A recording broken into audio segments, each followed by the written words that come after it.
ये students doctor बनने के लिए हमारे देश की सबसे बड़ी परीक्षा नीट की परीक्षा होती है। हर साल नीट की परीक्षा आयोजित की जाती है और इसके माध्यम से बहुत सारे स्टूडेंट्स का किसी अच्छे एमबीबीएस कॉलेज में एडमिशन मिलता है और वहाँ से वो अपनी पढ़ाई करके डॉक्टर बन पाते हैं। तो अगर आप एक ऐसे स्टूडेंट हैं जिनका सपना है आगे चल के डॉक्टर बनने का, तो उनको नीट एग्ज़ाम की पूरी जानकारी होनी चाहिए।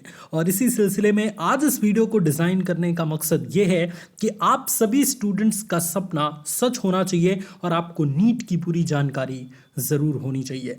आज इस वीडियो के माध्यम से हम बात करेंगे कि नीट एग्ज़ाम क्या है, इसको कैसे देना है, नीट एग्ज़ाम के लिए कैंडिडेट की योग्यता यानी क्वालिफिकेशंस क्या चाहिए, नीट एग्ज़ाम देने के लिए आपकी एज लिमिट यानी उम्र सीमा क्या होनी चाहिए, इसके अलावा नीट एग्ज़ाम के लिए फ़ीस कितनी लगती है, जो एप्लीकेशन फॉर्म आप सबमिट करते हैं उसकी फ़ीस कितनी लगती है, इसके अलावा नीट एग्ज़ाम का एग्ज़ाम पैटर्न क्या है, मतलब कैसा पेपर होता है, किस तरीके से पेपर होता है, नीट एग्ज़ाम का सिलेबस क्या होता है और नीट एग्ज़ाम क्वालिफाई करने के बाद किसी भी कैंडिडेट की, किसी भी स्टूडेंट्स की सैलरी कितनी होती है। सो आइए स्टूडेंट्स फटाफट अपनी इस वीडियो की शुरुआत करते हैं और एक एक करके सभी पॉइंट को अच्छे से सीखते हैं। मैं जानता हूँ स्टूडेंट्स की क्यूरियोसिटी आपके अंदर बहुत ज़्यादा है। सो मैं इस वीडियो के माध्यम से पूरी कोशिश करूँगा कि आपकी पूरी डाउट्स को आउट कर दिया जाए, बट फिर भी अगर कोई प्रॉब्लम आए, कोई क्वेश्चन आए तो आप कमेंट में ज़रूर बताइएगा। मैं आपके प्रॉब्लम को सॉल्व करने की पूरी कोशिश करूँगा। सबसे पहले स्टूडेंट्स हम जानते हैं कि नीट एग्ज़ाम क्या है। देखिए स्टूडेंट्स, नीट जिसका full form national eligibility entrance test होता है, जो कि राष्ट्रीय स्तर पर हर साल आयोजित किया जाता है। मतलब पूरे भारत में नीट का एग्ज़ाम आयोजित होता है। आप किसी भी स्टेट के हैं तो आप इस एग्ज़ाम में अपीयर हो सकते हैं और इस एग्ज़ाम को दे सकते हैं। ये जो नीट का एग्ज़ाम है स्टूडेंट्स, ये हर साल एनटीए कराता है। एनटीए मतलब नेशनल टेस्टिंग एजेंसी कराता है और इस एग्ज़ाम के थ्रू बहुत सारे स्टूडेंट्स को एमबीबीएस कॉलेज में एडमिशन मिलता है। बड़े बड़े कॉलेजों के माध्यम से वो पढ़ाई करके आगे चल के डॉक्टर बन पाते हैं। सो ये एक एंट्रेंस टेस्ट है, ये एक एंट्रेंस एग्ज़ाम है जिसके माध्यम से आपको मेडिकल कॉलेजों में एडमिशन मिलता है और वहाँ से आप मेडिकल फील्ड की बहुत सारी पॉपुलर कोर्सेज को करके और आगे मेडिकल फील्ड में अपना करियर बना सकते हैं। सो आई होप कि नीट एग्ज़ाम क्या है आपको समझ में आ चुका होगा। अब आइए स्टूडेंट्स, हम बात करते हैं नीट एग्ज़ाम के लिए कैंडिडेट की योग्यता यानी क्वालिफिकेशंस क्या चाहिए। अब देखिए स्टूडेंट्स, जो भी स्टूडेंट नीट एग्ज़ाम देना चाहते हैं वो कम से कम 12वीं पास होने चाहिए। मतलब 10वीं बाद आप नीट एग्ज़ाम देना चाहें तो आप नहीं दे सकते।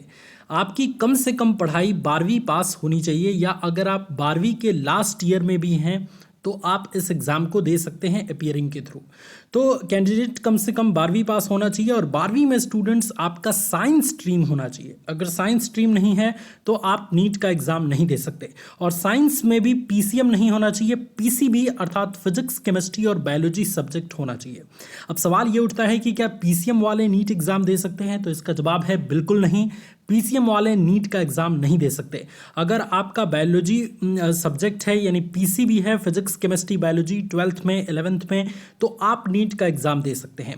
और पीसीबी सब्जेक्ट के साथ आप 12th कम से कम 50% मार्क्स के साथ पास होने चाहिए, तभी आप नीट एग्ज़ाम के लिए एलिजिबल होंगे, योग्य होंगे। आई होप आपको क्वालिफिकेशन स्टूडेंट समझ में आ चुकी होगी और आप इस चीज़ को भी अच्छे से समझ पाए होंगे।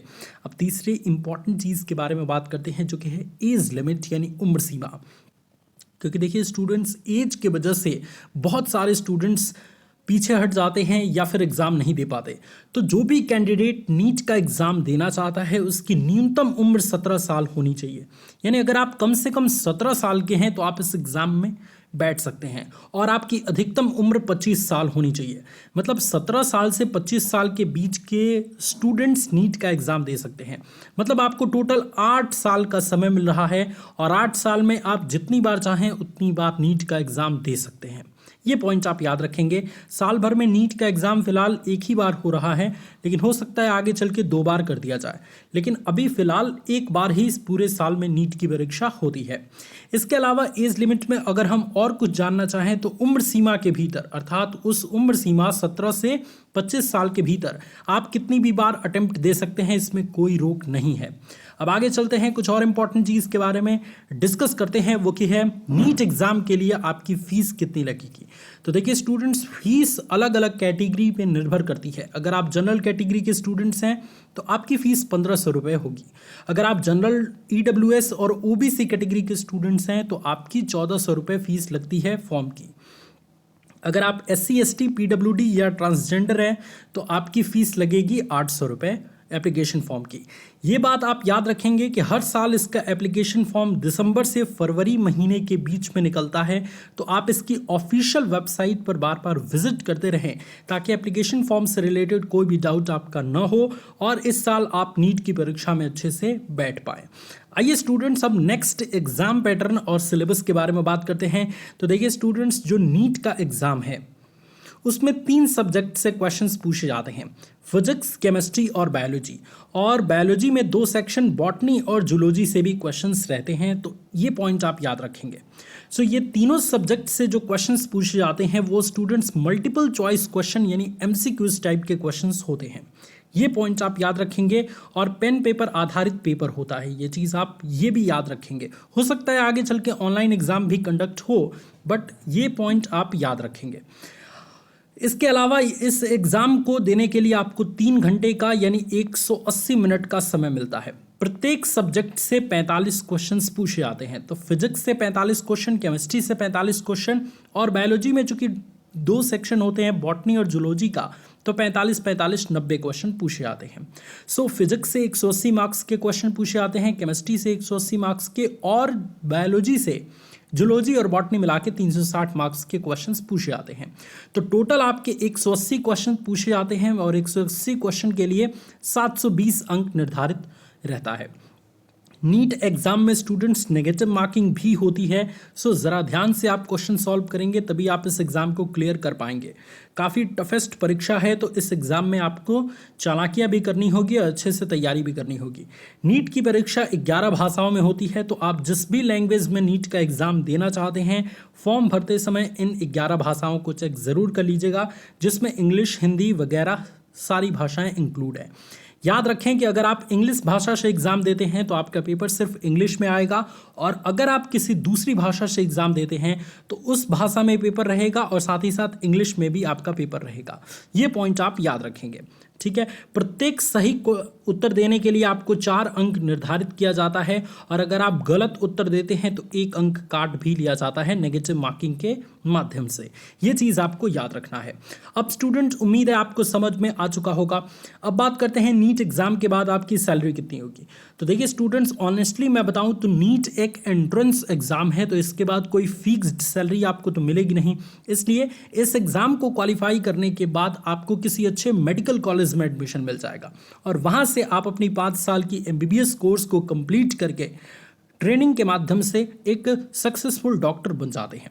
और डॉक्टर्स की सैलरी तो आप जानते ही हैं, इसमें बताने की कोई आवश्यकता नहीं है, क्योंकि डॉक्टर्स की सैलरी उनके ऊपर निर्भर करती है कि वो कितना कमाना चाहते हैं। बहुत ज़्यादा भी कमा सकते हैं, और अगर वो डॉक्टर्स पैसे से उतना प्रेम नहीं रखते तो वो एवरेज भी कमा सकते हैं। तो इस पॉइंट को आप याद रखेंगे। तो अगर मैं एवरेज बता ही दूं, अगर आपको निराश न करूं, तो आप मान के चल सकते हैं लाख रुपए, 2 लाख रुपए, 3 लाख रुपए पर मंथ हो सकती है नीट एग्जाम के बाद किसी भी कैंडिडेट की सैलरी, वो भी डॉक्टर बनने के बाद।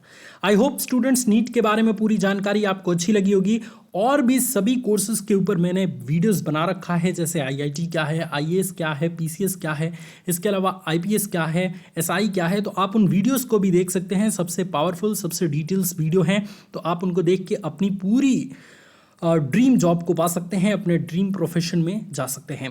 Thank you so much students for watching this video. अगर आप चाहते हैं कि आपके करियर की राह में आपका सबसे बड़ा दोस्त, आपका सबसे बड़ा साथी एग्जाम वाला भैया हो, सो चैनल को सब्सक्राइब करके हमें सपोर्ट ज़रूर करिए। Thank you so much students for watching this video. God bless you all, love you all students, take care.